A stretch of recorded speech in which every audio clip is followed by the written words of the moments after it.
The next thing on our agenda is a historical spotlight, and I will turn that over to Trustee Geezer. Thank you. Throughout 2018, we are having historical spotlights in honor of the 200th anniversary of the state of Illinois, and in anticipation of, in 2019, the 60th anniversary of the village of Carol Stream. And joining us today to tell us a little bit about the history of the Carol Stream Fire Protection District is longtime member of the district, Gary Rasmussen. Gary, would you please come up and share your reflections and information on the history of the Carol Stream Fire Protection District.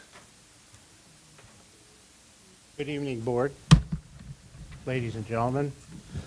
I was asked by Rick to come in and talk a little bit about the history of the Carol Stream Fire Protection District, and I had done several studies for many years on this area, and I was absolutely intrigued by how this district was formed. And it was formed not the usual way like you would normally have a city or a village where you have a police department that's established and you have a fire department that's established. This didn't happen this way.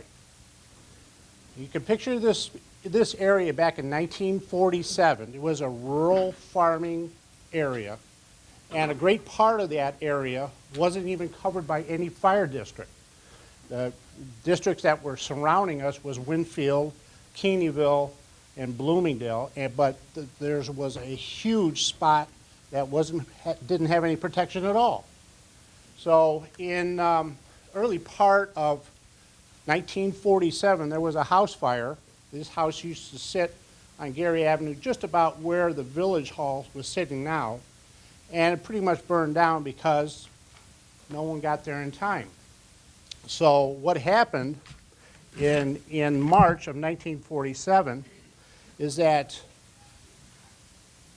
the owners and the farmers of the area decided, well, we have to do something. And what they did is they mortgaged their land and bought a fire truck. And that fire truck is still sitting out there, a 1947 Ford fire truck. They manned it themselves. They learned how to fight fire themselves because it was their perseverance and tenacity that showed that we have a community and we need to protect it. Well, that fire truck traveled from all over the village, going from barn to barn to barn. There was no firehouse back then. And that's pretty much how it was for the longest time. In April of 1947, the Women's Auxiliary was started. And these ladies would do potluck dinners, bake sales, and all kinds of events so they could buy equipment, turnout gear, and everything else for the firemen. And that's how they survived. This is how they did it. There was a pivotal place in this area of Keeneyville and Cloverdale, which was what this was an old country store right at the corner of Old Gary Avenue and Army Trail. And Earl Tedron and his sister ran this thing. But more importantly, Earl was the dispatcher for this fire truck. So when calls would come in for needing assistance, he would start phoning out, and his sister would phone out to all the areas, bring in all the volunteers and start going to this, and here's this little truck would come out of a barn somewhere and did its best to protect that district. So that was pretty interesting, and I thought with that kind of information on the way it was formed, that's pretty incredible to me. So as it came in, they started in 1951, became the Keeneyville Cloverdale Fire Protection League that was originally started with this, and it soon after became a district and the first taxing body of that in 1951. Onward and forward they went until a first lean-to shelter, which we have a picture out in our lobby, which was the first fire station and was located at the water reclamation site.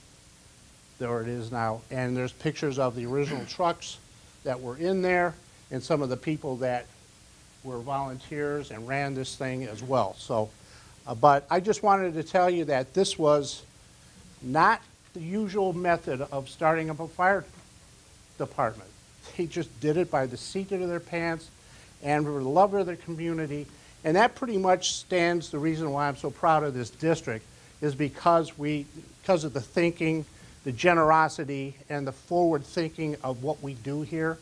It's carried on itself from 1947 until today.